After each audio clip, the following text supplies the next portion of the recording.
protestan le dimissioni del precedente. Los sucesos han tenido lugar en el aeropuerto de Caracas. 目前的一个共识是，它应该是来源于自然界的某一种野生动物。Un segundo túnel en construcción. هذه جاءت من دولة. We may be opponents, but we're not enemies. We're Americans. Résultat, ils font grimper le thermomètre mondial.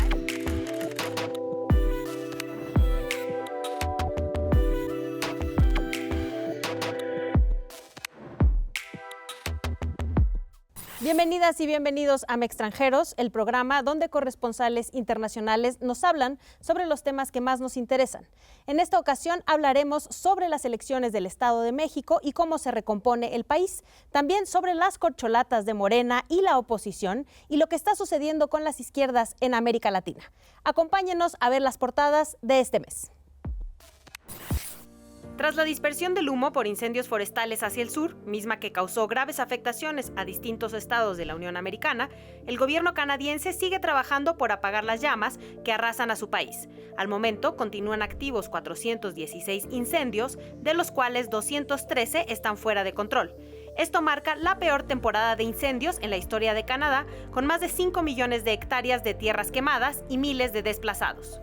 Una insurrección encabezada por Prigozhin, líder del grupo Wagner, generó especulaciones sobre un posible golpe de Estado en Rusia, tras la toma de la ciudad de Rostov, y un intento por avanzar hacia Moscú en lo que denominó una marcha por la justicia, después de acusar a la milicia rusa de matar a sus fuerzas.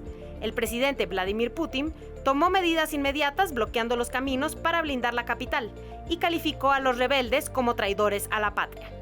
Tras la intervención del presidente de Bielorrusia, Alexander Lukashenko, Prigozhin anunció su retirada y Putin prometió no levantar cargos en contra del grupo, lo que dio fin a la sublevación en un lapso de 24 horas.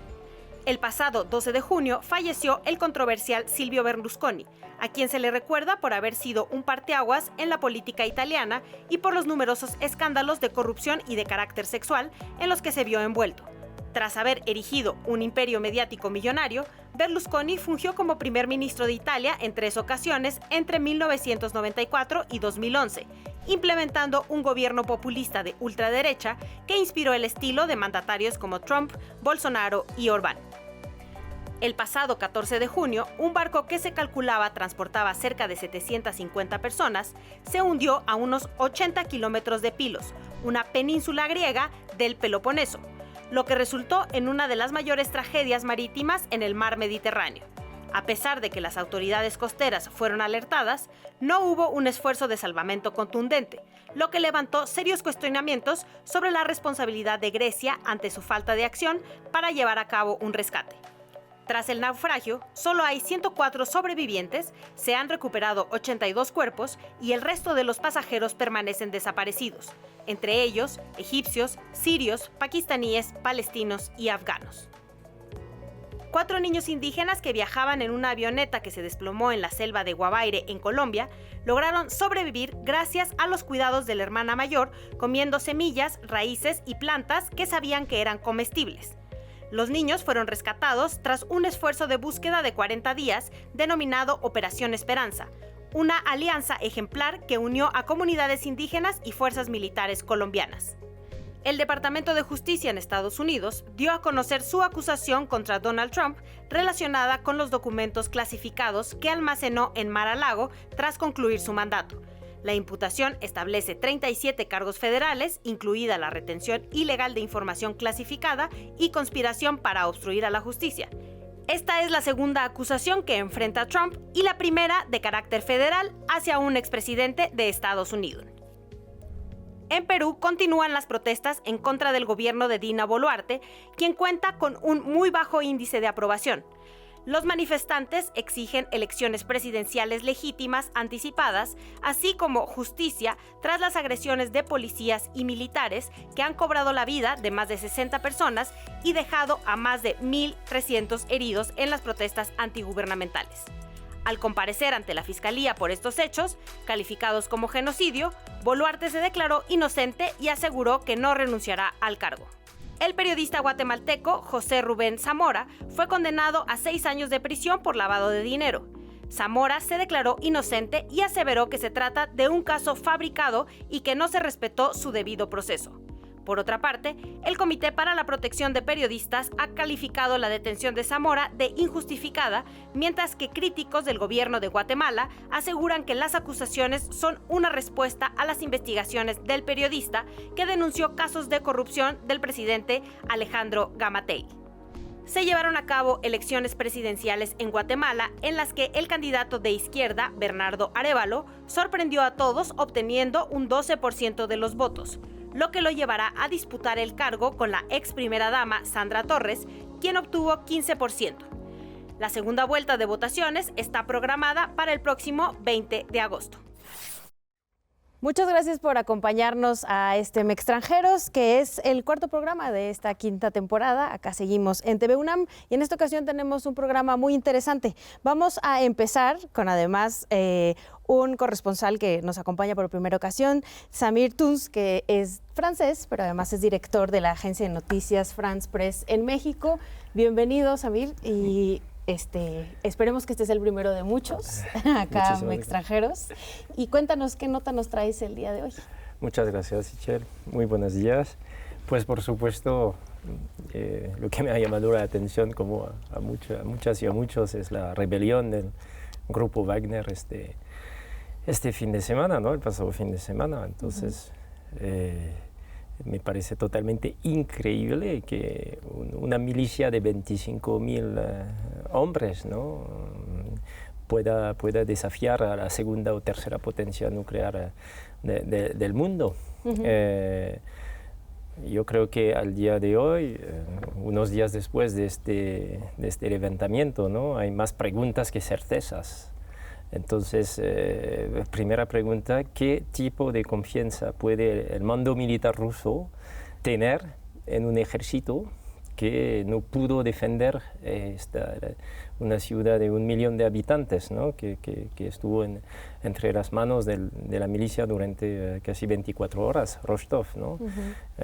Parece que el ejército regular no peleó para impedir así el avance de los milicianos hasta Moscú.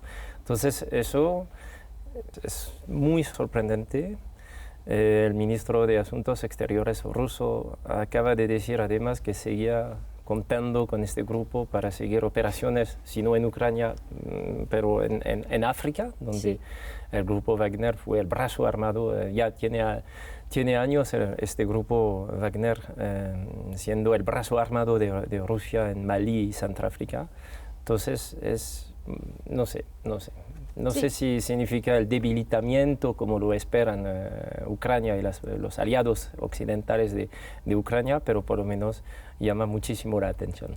Totalmente, tendremos que estar ahí con los ojos súper puestos al tema y seguramente esto solo será el inicio de información que más tarde le traeremos acá a las y los extranjeros. Muchas gracias por acompañarnos en esta ocasión, Samir. También en esta ocasión nos acompaña Fidel Carlos Flores, ya ha venido en varias ocasiones, de Bolivia, además trabaja en Interés Público.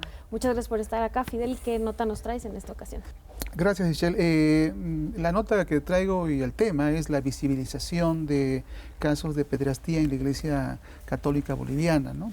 Hace un par de meses, un poco más de un par de meses, estalla el escándalo a raíz de un reportaje del País, de España, sobre la publicación de un diario de un sacerdote, Alfonso Pedrajas, quien había fallecido un tiempo atrás, y dejó un diario que fue a parar a manos de, a leer su contenido, su sobrino, y vio ese contenido donde había muchas víctimas, y de hecho ahí se confesaba cerca de un centenar de víctimas.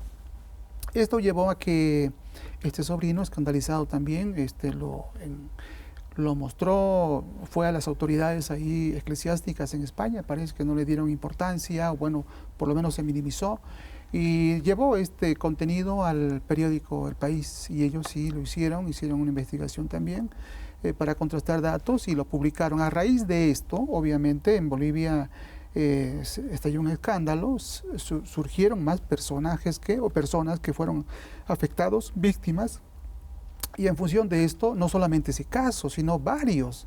Hasta el momento van como 8 o 10 casos, y aquí lo interesante es que hasta la semana pasada, por ejemplo, en Tarija, se ordenó la detención de otro sacerdote. Tarija está al sur de Bolivia y también con un problema de este tipo, ¿no? Estos casos creo que, si bien no solamente están centrados en la Iglesia Católica, sino en todos los centros que tienen que ver con religiones, es una muestra de botón para poder denunciar, ¿no? El presidente Luis Arce envió una carta al Papa para poder pedirle más información y que se puedan tener más elementos para llevar justicia en este caso. Y la respuesta del Papa fue de que se declaraba avergonzado y que iba a colaborar, ¿no? En todo caso, esta muestra de pederastía, pues, hay que denunciarlo desde todo punto de vista, ¿no? Y bueno, el tema que me preocupaba aquí era visibilizar eso, que también allá hay casos como en toda América Latina, pero hay que señalarlo, subrayarlo y pues hacerlo más evidente, ¿no?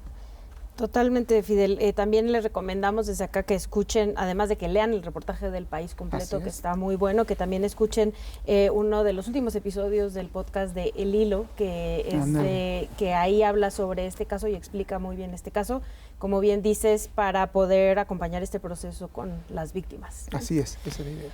También en esta ocasión nos acompaña Diego Salazar, de Perú. Además es colaborador para varios medios, entre ellos el Washington Post y El País. Bienvenido. ¿Qué tal? ¿Cómo andas? Muy bien. Cuéntanos de tu nota.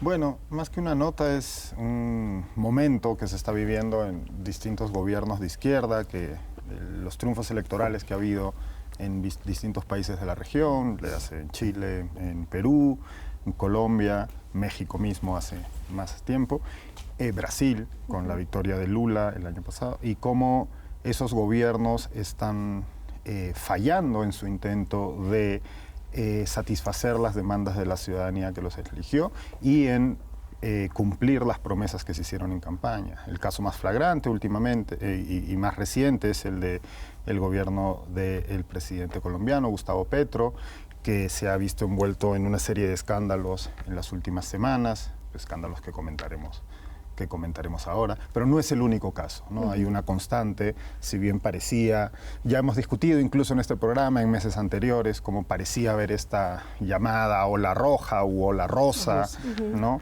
Que es un término discutible, pero lo que era cierto es que nuevos representantes de izquierda habían conseguido alcanzar el poder en distintos países de la región y rápidamente las expectativas generadas por esos nuevos liderazgos se han ido desinflando. Ya lo abordaremos también acá en Extranjeros en el último bloque, y también en esta ocasión nos acompaña Carlos Salinas Maldonado de Nicaragua, reportero del País. Bienvenido. Muchas gracias por estar por acá. Por cierto, ya tengo tu libro y se me olvidó traérmelo para que me lo autografiaras. También recomiéndalo acá para que lo compren. Sí, qué bueno. Está en todas las librerías de México. Yo soy La mujer del comandante, que es una biografía novelada de Rosario Murillo, ¿no? La codictadora de Daniel Ortega en Nicaragua. Y bueno, es un libro publicado por Penguin Random House. Lo pueden encontrar en cualquier librería. Eso. ¿Y qué nota nos traes hoy, Carlos? Quiero hacer primero un anuncio con el tema que Fidel tocó, ¿no? De la pederastia, porque en El País hemos creado un buzón de denuncias donde la gente de forma anónima, si estuvo o es víctima, ¿no?, de casos de pederastia, pueden ingresar a este buzón y ahí pueden decir las denuncias y se maneja totalmente de forma muy ética y anónima, ¿no? Así surgió la historia de la pederastia en Bolivia. Y mis temas son Centroamérica, ¿no?, que es mi campo de cobertura periodística. Lo primero es Guatemala, que el pasado domingo tuvo elecciones generales, una primera vuelta que fue muy controvertida, porque todo el proceso fue caracterizado por denuncias de amañamiento del proceso electoral, ¿no? Es decir, habían destituido o no le permitieron participar a la coalición de izquierda. También habían destituido a uno de los principales candidatos, que era un outsider que se había hecho muy famoso a través de videos de TikTok. No se le permitió competir. Y bueno, la elección se dio con el miedo de algunos sectores, principalmente de izquierda, sobre la posibilidad de que Suri Ríos, que es la hija del dictador Efraín Ríos Montt, acusado de genocidio, pudiera llegar a la presidencia. Al final, el resultado de la primera vuelta fue bastante sorpresivo por dos elementos. Uno, Ríos quedó en el 6º lugar, es decir, tuvo una cantidad de votos muy mínima.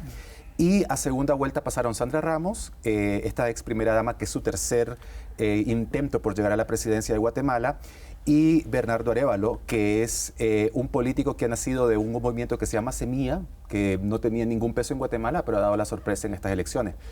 La segunda vuelta va a ser el 20 de agosto, así es que vamos a ver qué tal si Sandra Ramos logra la presidencia. La verdad es que en términos generales no es sorpresivo porque todos estos candidatos políticos forman parte de lo que en Guatemala se llama el pacto de corruptos, un status quo en el que el país se mantiene bajo el control de grandes empresarios, políticos corruptos y exmilitares también que controlan Guatemala. Y lo otro rápido es Honduras. El fin de semana pasado también fue un fin de semana sangriento en Honduras. Se reportan por lo menos 21 personas asesinadas, 13 de ellas en una fiesta por las maras, ¿no?, que controlan este país, la Mara Salvatrucha y la Pandilla 18. Y el gobierno de la presidenta Xiomara Castro ha tomado medidas muy brutales similares a las de Nayib Bukele en El Salvador. Estados de excepción, allanamientos, muchas veces sin un respaldo jurídico para luchar contra la violencia que desangre el país. La verdad, lo que demuestra esto es que Honduras es un estado fallido y las autoridades hondureñas están rebasadas por la violencia tanto del narcotráfico como de las pandillas que controlan el país. Recordemos que una semana antes hubo una masacre terrible en una cárcel en Honduras, una cárcel de mujeres, donde integrantes de la pandilla Salvatrucha entraron a las celdas de sus rivales, las masacraron y las calcinaron. Es decir, quiero por eso hacer eco de la importancia que tiene contar Centroamérica, porque está en una situación muy complicada de autoritarismo políticos y de violencia también. Seguiremos echando el ojo y también a lo mejor en el último bloque podemos hablar justo de este reajuste en toda América Latina. Nos vamos a ir a un corte, pero vamos a regresar con lo que sucedió a principios del mes en las elecciones en el Estado de México y en Coahuila y cómo se ha ido reajustando el país y esto qué significa también para nosotras las y los mexicanos. Regresamos en Extranjeros.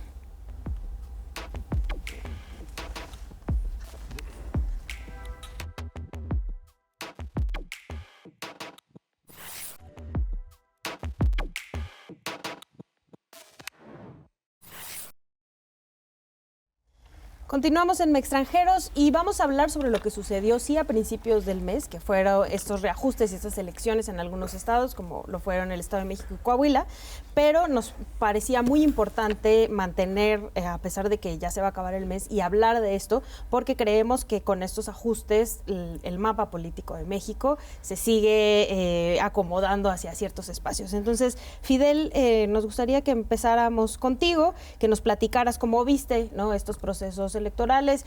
Creo que el del Estado de México tuvo un peso mayor, ¿no? Pero ¿cómo lo ves y además cómo ves esto a futuro? Muy significativo, creo que esta elección obviamente por el tamaño del Estado de México, por la cantidad de votantes y además la importancia que tiene dentro de la política nacional, muy significativo, clave, creo que este va a ser la punta de lanza para el 2024. Entonces la persona que ganó, la maestra Delfina, tendrá que mostrar fuerza, contundencia, claridad en su gobierno para reforzar aún más. En el Estado de México creo que los bonos el voto duro del presidente López Obrador y el apoyo incondicional, pues sí logró hacer que ganara Delfina Gómez, pero no solamente eso, sino que recordemos que en 2017 participó, ¿no?, y ganó por poco margen. Esta ocasión el contexto fue distinto porque habían dos competidores, pero evidentemente que logró un triunfo cómodo, ¿no? Entonces es importante esto. Observé una oposición como está a nivel nacional, fragmentada, débil, sin un discurso propio, además divorciado un poco de las clases populares, ¿no? El fin de semana estuve en Texcoco y precisamente vi esta situación de una manera más directa, estos grupos irregulares incluso que toman se asientan en lugares, hay que resolver muchísimos problemas. La maestra Delfina, pues es de Texcoco, siempre ha vivido ahí, ha nacido ahí, ha trabajado ahí. Por lo tanto, en el Estado de México, ahora en este nuevo papel, creo que va a ser fundamental. Ha funcionado de alguna manera el apoyo contundente que le dio López Obrador, además de ser una candidata atípica, ¿no?, porque es una persona de extracción muy humilde, que fue escalando. Si bien en el 2017 no tenía experiencia, inclusive cierta debilidad para poder expresarse ante cámaras y todo eso, ahora se la notó un poco más suelta. Creo que la experiencia política fue importante para ella. ¿Qué significa esto, sí para el país, pero también para la oposición, ¿no? En miras del 2024, e incluso también para Morena y para la ciudadanía del Estado de México, uno de los estados más violentos de este país, ¿no? Yo creo que es un llamado de alerta para la oposición, sobre todo por la forma en que votaron, principalmente en el Estado de México, el electorado. Y vemos que lo que ocurrió en el Estado de México es que aquellos municipios más pobres, más olvidados, ese enorme cordón de la miseria que caracteriza al Estado de México, votó sin ninguna duda por Morena, por la candidata de Morena, por la maestra Delfina, ¿no? Pero eran resultados brutales, es decir, estamos hablando de resultados en barrios de 70, 80, 90% a favor de Morena y 9, 10% a favor de esta alianza opositora, ¿no? Esto demuestra que en realidad la gente ve, al menos de forma esperanzadora, la posibilidad de un cambio dentro del proyecto político del presidente Andrés Manuel López Obrador. Uno puede estar a favor o en contra, pero la gente sí ve que hay por lo menos un movimiento político que desde el discurso toca los problemas que le están afectando, que son la violencia del Estado de México. Recordemos que el Estado de México es uno de los estados con mayores índices, principalmente violencia de género, la pobreza, el desempleo, la falta de oportunidades, pero también de infraestructura. Es decir, uno mira, es increíble, ¿no? Uno pasa de la Ciudad de México y se adentra en el Estado de México y lo que ve son dos realidades completamente diferentes. Y el otro tema importante para mí es la derrota casi absoluta del PRI, ¿no? Este país que gobernó por más de 70 años México, estableciendo unas políticas y una forma de gobernar muy particular en América Latina y que ahora lo hemos reducido a nada. Yo no creo que el PRI tenga ahora posibilidades de regenerarse, de convertirse de nuevo en aquel partido político que controlaba el país. Su lema es muy cínico, ¿no? Hicimos grande a México, lo volveremos a hacer. En realidad el PRI lo que hizo fue destruir la institucionalidad mexicana durante 70 años. Entonces yo creo que el mapa político ha cambiado bastante de forma interesante. Morena ha ampliado, se ha vuelto México un país casi en rojo, ¿no? Que es el color de Morena, y le ha dado un golpe muy fuerte a la oposición que debe de repensar la forma en la que se acerca al electorado. Y en el caso de Coahuila, por ejemplo, mucho tiene que ver también, por lo menos con los reportajes que han salido en varios de sus medios, con la inseguridad, ¿no? O sea, que la gente prefería quedarse con algo, con el viejo conocido, porque tienen también problemas que se han medio resuelto, ¿no? En los estados del norte con la inseguridad, y cómo esto podría afectar o ser un contrapeso, ¿no? El que haya este tipo de bastiones todavía, ¿no? En algunos lugares de la República. ¿Cómo lo ves, Samir? Yo quería volver al tema del Estado de México. Venga. Que en AFP nos dedicamos a explicar lo que es México a una audiencia extranjera. Sí. Entonces, interesó mucho que Morena arrebató al PRI la joya de la corona, ¿no? Un Estado con 16 millones de habitantes, que muchos países en Europa, por ejemplo, no llegan a los 16 millones de habitantes. Entonces, pues sí, parece que ahora estamos viviendo definitivamente un cambio de poder en México. Morena ahora tiene el poder entre 23 de los 32 estados. El color de la mapa del Estado de México, o sea, solo hay unas manchas verdes ahí por el Valle del Bravo, donde se supone que vive una población privilegiada, pero sí, también el discurso de Morena a favor de las clases las más humildes sigue funcionando después de 4 años de estar en el poder al nivel federal. Eso creo que pasa en muy pocos países. Vamos a hablar luego, creo, de la crisis de la izquierda en América Latina, hablando de gobiernos como Boric y Petro, que apenas llegaron hace un año. En cambio, aquí, eso hay que tomarlo en cuenta de cara a los comicios del año próximo, es que este discurso de transformación social todavía cuaja, creo que se dice, ¿no? Cuaja entre los electores de Morena. Sin lugar a dudas, estamos viviendo tiempos inéditos. Y comparto lo que dice el compañero, que el PRI pues, se redujo, ¿no? Entonces, la reinvención va a ser muy difícil, creo, en esta ocasión. Y bueno, vamos a ver un mapa totalmente distinto, ¿no? Y también el PRI solía gobernar así, integrando a todos los intereses de México, ¿no?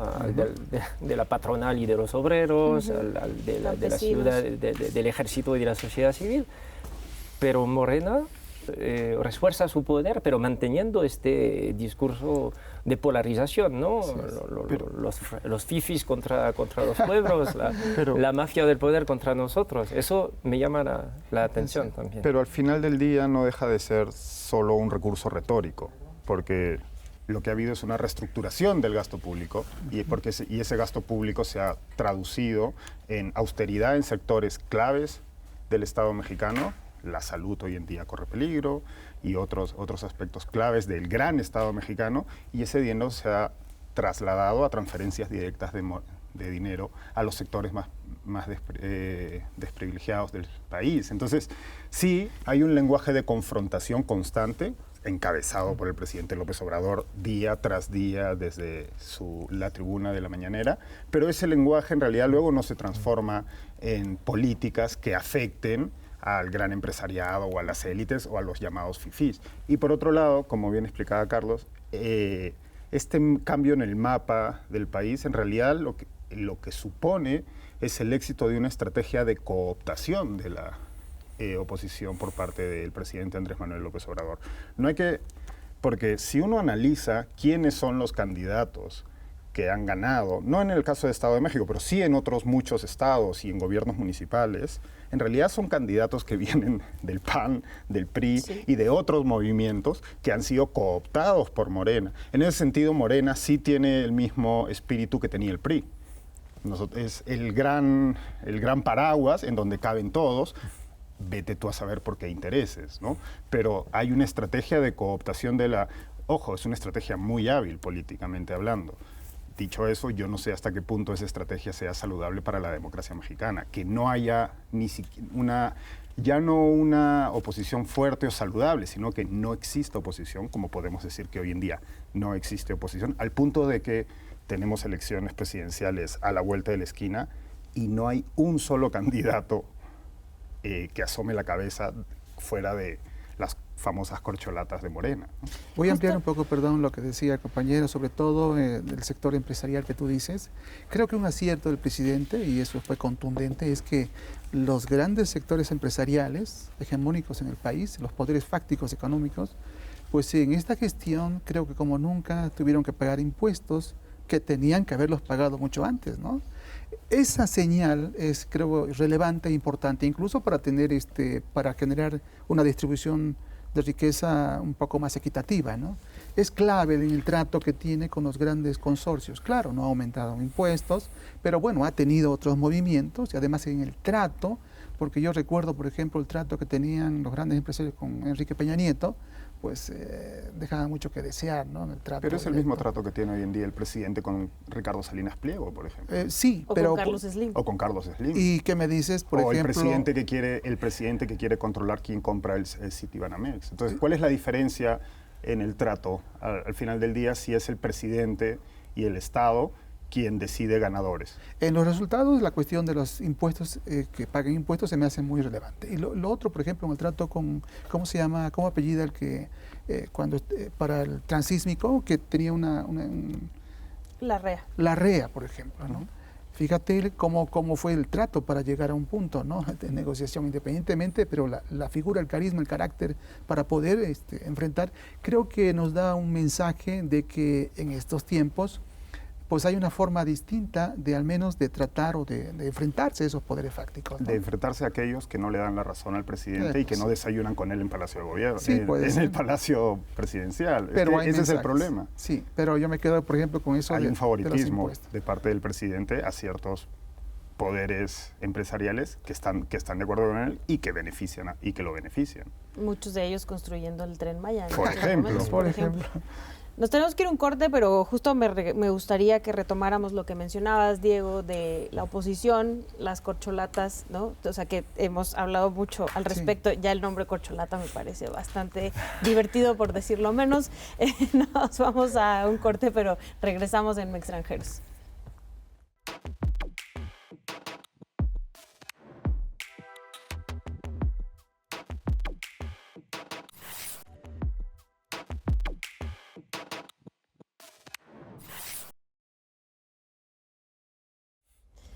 Continuamos en Extranjeros y empezamos contigo, Carlos. Estaba muy bueno como cerramos el bloque anterior. Ahora me gustaría que platicáramos sobre, bueno, cómo la Corte invalida, ¿no?, lo de la reforma electoral del Plan B empujado por el presidente, y esto evidentemente afecta a las elecciones del 2024, cómo se están reacomodando las cosas y cómo empezaron estas precampañas que no son precampañas porque sería ilegal estar haciendo campaña en este momento, tanto en el caso de Morena, las llamadas corcholatas, pero también en la oposición, que ya están empezando a sacar sus fichas.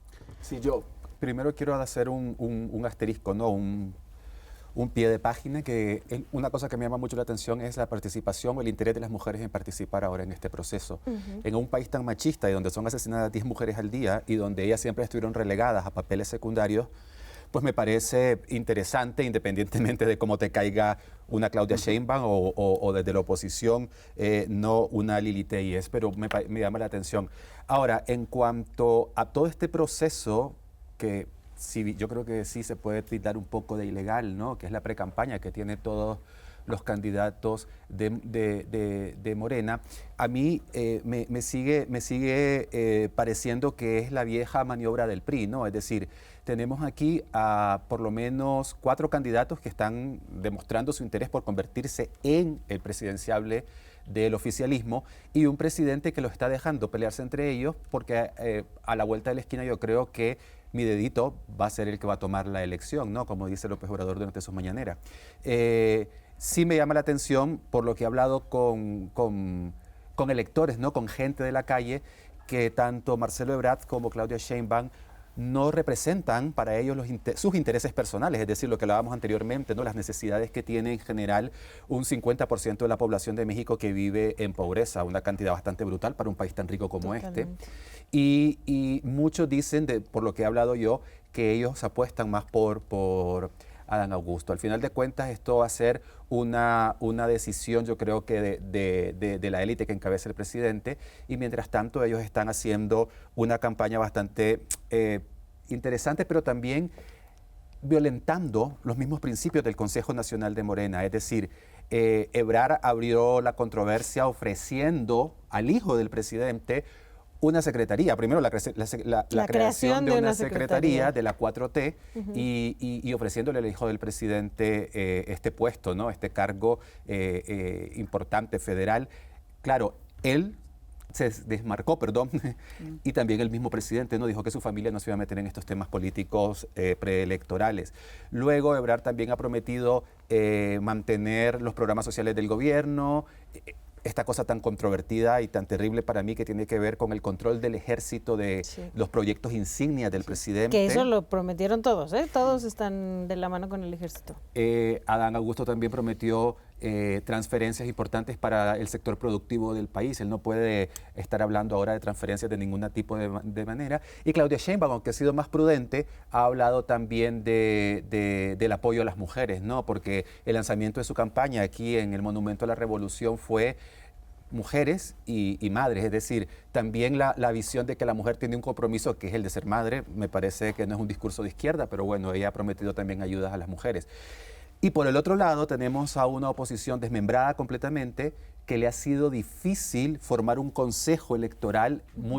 Había 11 propuestas, 5 dijeron ya no. Muchos de los que eran supuestamente aspirantes también se han desmarcado de este proceso. Ayer lo hizo el gobernador de Yucatán, ¿no?, que se perfilaba como un candidato importante.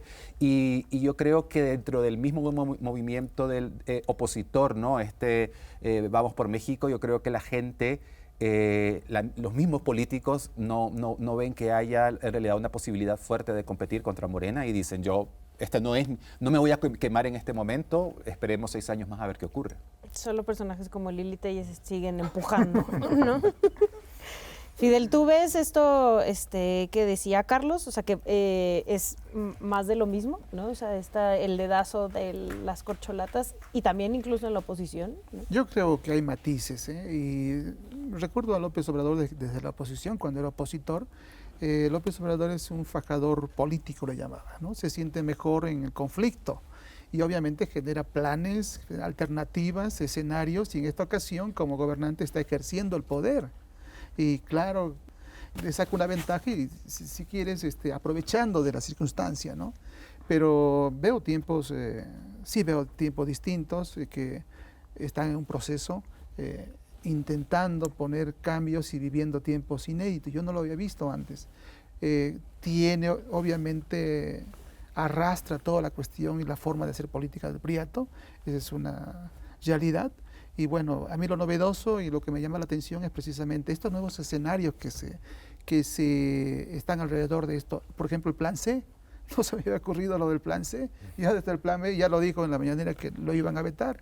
Ahora vamos con el Plan C, ¿sabes qué? Garanticemos la mayoría, por ejemplo, ¿no? Son cosas novedosas, creo. Samir, nos platicabas además en el corte que estos procesos previos a las elecciones suceden en otros países, ¿no? Claro, También. Yo voy a tener una mirada bastante ingenua, porque me parece lo que, a primera vista, me parece que lo que está ocurriendo con la campaña de los precandidatos, los corcholatas de Morena, pues me parece a un ejercicio que se parecen a lo que se llama las primarias en otros países. En Estados Unidos, desde hace más de un siglo. En Francia, los partidos empezaron con las primarias hace apenas 10 años y hubo un consenso para decir que eso es un señal de madurez democrática, que ya no haya dedazo por parte del presidente saliente o del partido opositor. Entonces, eso me parece un cambio en la vida política mexicana y también un buen señal de salud democrática.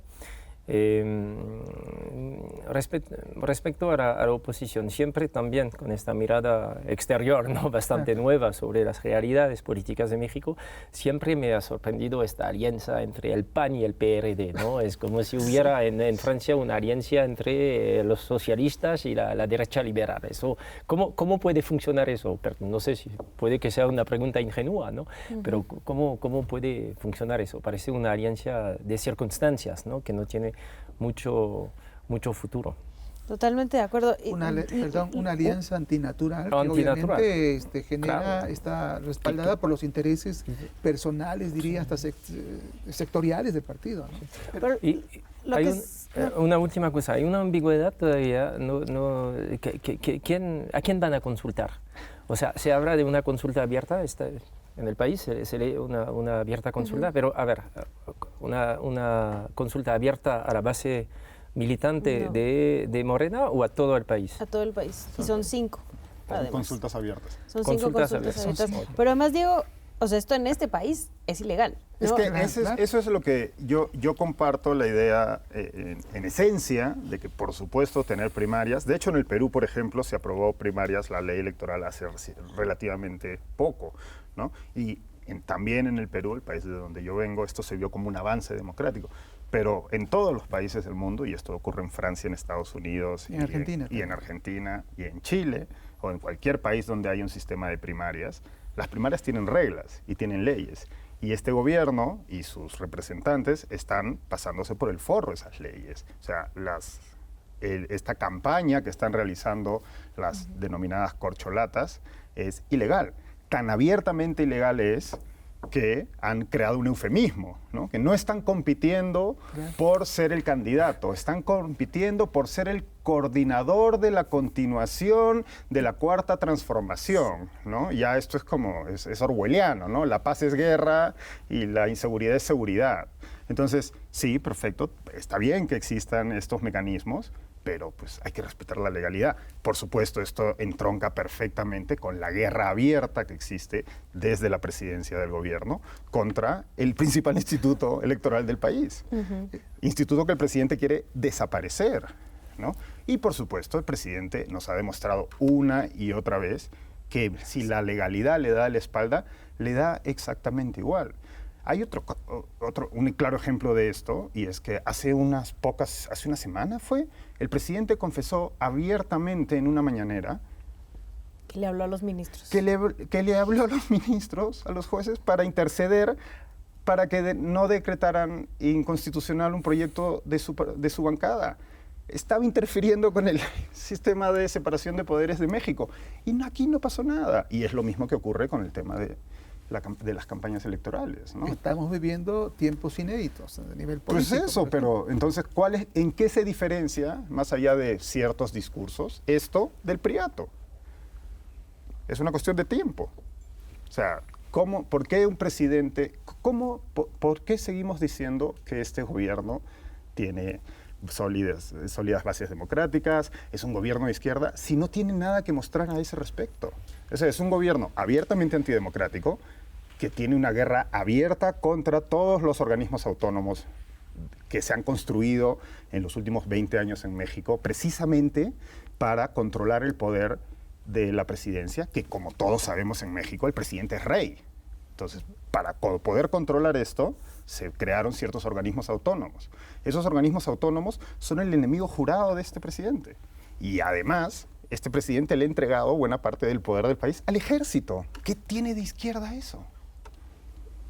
Tenemos que cerrar este bloque, pero bueno, si ya empezamos con nuestras primarias, que no son primarias, evidentemente el tema electoral los próximos meses va a estar tremendo. Ya anunció Morena que es el 6 de septiembre cuando anuncia cuál será su candidato o candidata por medio de este proceso, estas 5 encuestas. Y bueno, también, como comentabas, Carlos, va por México. En principio había muchas personas que habían trabajado en procesos electorales previos. Después de cuando anunciaron las reglas, se bajaron muchos de ellos justo por pensar que es más de lo mismo, un dedazo nuevamente que ahora vendría desde la oposición. Un poco también, ya lo mencionábamos al principio, con esta ola de izquierda que llegó a América Latina, pero que al final está teniendo muchas más dificultades de los que muchos pensamos que hubieran tenido. Regresamos a Extranjeros a hablar de esta izquierda que no ha logrado consolidarse como tal en América Latina.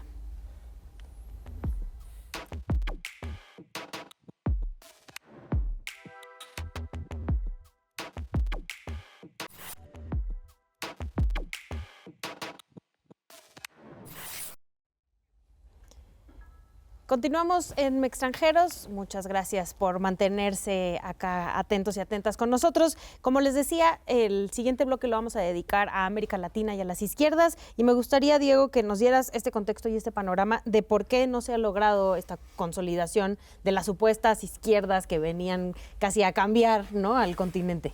Sí, a remolque, bueno, de la victoria del presidente Andrés Manuel López Obrador en el año 2018, en los años posteriores hubo una serie de victorias electorales importantes en el resto de la región, luego cada una con sus matices, ¿no? Pues, el expresidente Pedro Castillo en el Perú, el presidente Gabriel Boric en Chile, el presidente Gustavo Petro en Colombia, el presidente Lula en Brasil, lo cual hizo que muchos analistas, esto es algo que discutimos pueden ir a la hemeroteca de Extranjeros, porque es un tema que hemos tratado en varias ocasiones, yo he estado en alguna de ellas.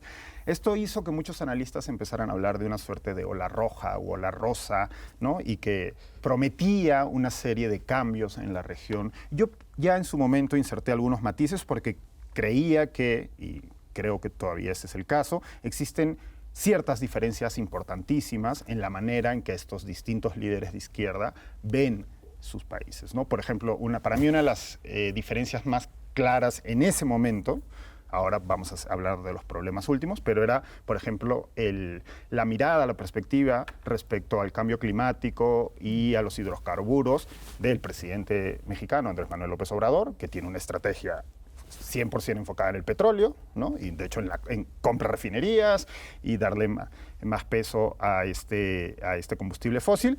Y por el otro lado, el presidente Gustavo Petro, que al menos en campaña presentó una de las iniciativas más ambiciosas en el mundo de sustitución energética, ¿no? Entonces, ya esos matices para mí hacían que no fuera tan cierto, tan preciso hablar de ola roja o ola rosa. A eso se le ha sumado que todos estos presidentes, esos 4 ejemplos que hemos estado comentando, ¿no? Castillo, bueno, ya vimos cómo terminó la ola roja en el Perú. El expresidente cometió un golpe de Estado en televisión y está preso, ¿no? Y su sucesora, la entonces vicepresidenta Dina Boluarte, que llegó al poder con él, pues ha dado un giro de 180 grados, si se quiere verlo de esa manera, y está cogobernando prácticamente con un Congreso que hasta diciembre del año pasado era oposición al presidente Castillo. Esto además de múltiples escándalos de corrupción, ¿no? No solo fue el golpe de Estado, sino que el golpe de Estado fue la culminación de un gobierno errático, corrupto, etcétera, etcétera, etcétera. El caso de Gabriel Boric, lo comentábamos en el interín, un presidente que también generó muchísimas expectativas, un hombre que supo encarnar, ¿no? ese ímpetu que vino de las protestas que empezaron en Santiago hace ya unos años y que se ha ido desinflando con el tiempo. Y a un año de estar en el gobierno ha perdido la elección pues, más importante para el futuro de Chile, que es las elecciones al Consejo Constitucional, ¿no? En donde la derecha alcanzó un 56% de los votos, con lo cual el oficialismo no tiene ningún control sobre la Constitución que va a salir de ese Consejo Constitucional. El caso de Lula, pues con Lula hay un montón de matices, ¿no? Para mí lo más grave hasta ahora es en las últimas semanas sus declaraciones. Lula siempre ha tenido esta debilidad por ciertos regímenes autoritarios que él considera que son los suyos, ¿no?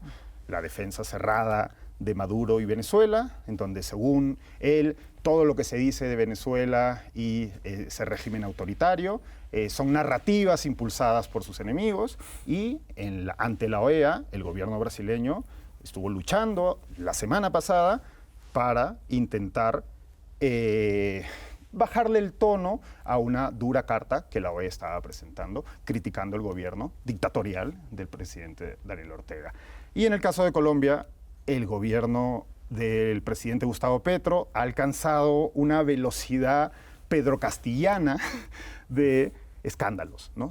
Todas las semanas aparecen nuevos escándalos. El más grave llevó a la renuncia de su mano derecha, a la jefa de gabinete, la señorita Sarabia, que desapareció un maletín de dinero de su casa y debido a eso hizo que la policía detenga a una de las empleadas de su casa y que le interroguen en el sótano de Palacio de Gobierno y que le intervengan el teléfono. Digamos que es un escándalo prácticas como poco muy escandaloso, valga la redundancia. Y en paralelo, el ex jefe de esta señora, de la señora Sarabia, el hasta hace poco embajador en Venezuela, Benedetti, con unos audios que obviamente hay que comprobarse si lo que se dice en esos audios es cierto o no, pero aportando pistas sobre problemas de financiamiento de campaña y además, y esto sí es una lucha abierta por el poder al interior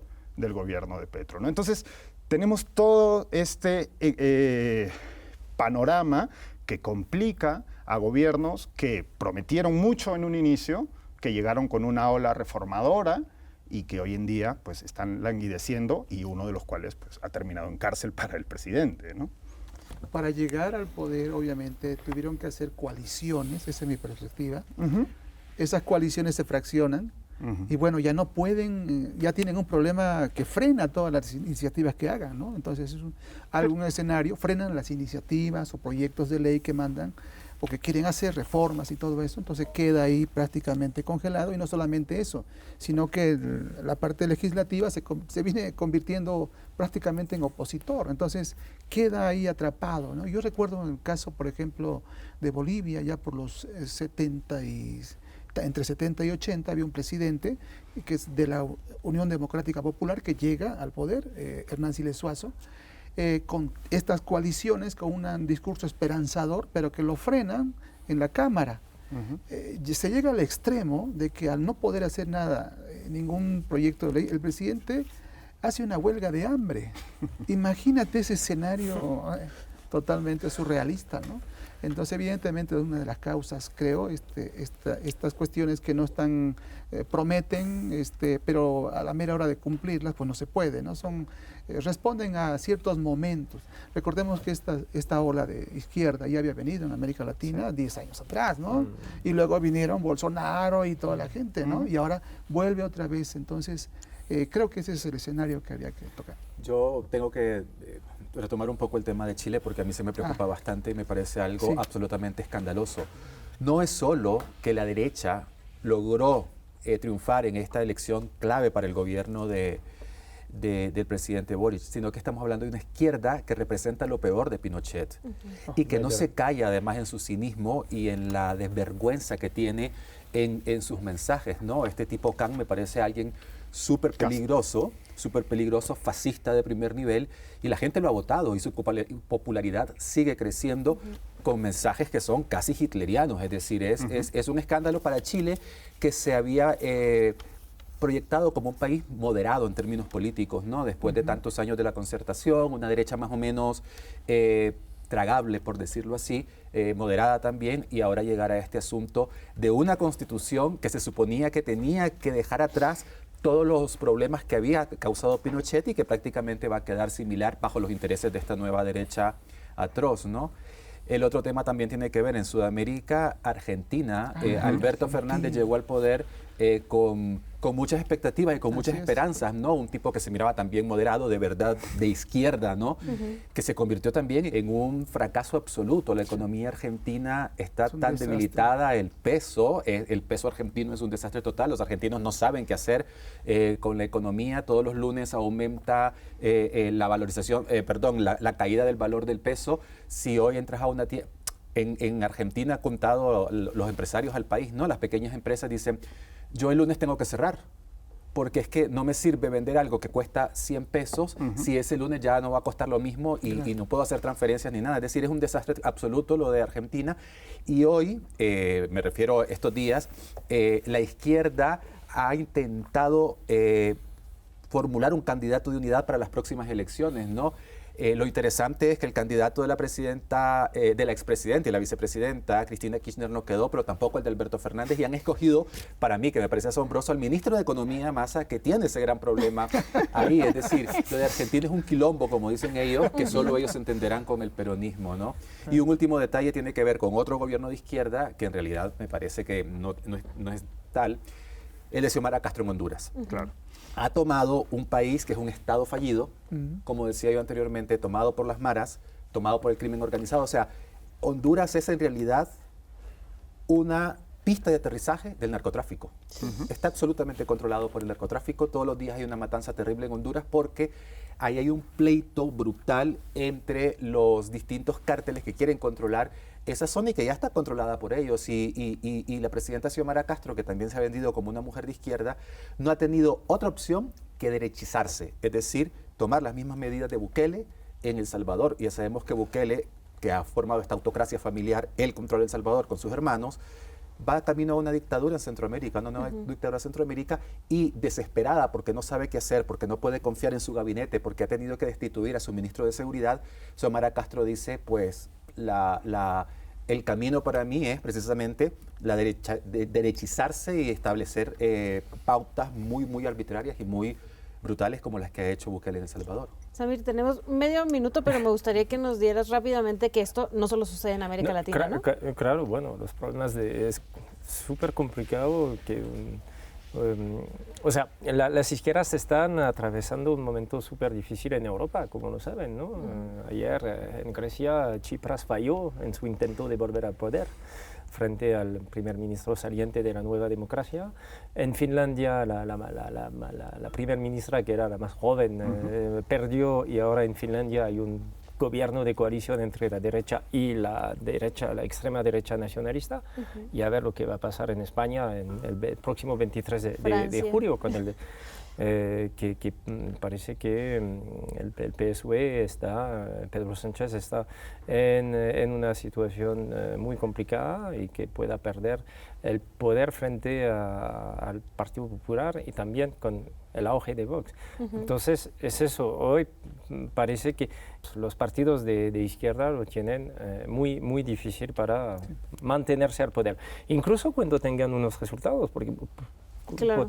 Petro logró la paz con el Ejército de Liberación Nacional, tiene una tasa de crecimiento en el primer trimestre del 3%, Colombia. Bueno, eso llama mucho la atención también. Claro. Pues muchas gracias a todos por este panorama de México, de América Latina, de Europa. Seguiremos seguramente hablando de estos temas acá en Mextranjeros. Recuerden que regresamos el próximo mes, el último viernes del próximo mes. Por acá nos vemos en Mextranjeros. Muchas gracias a todas y todos por vernos. Hasta luego.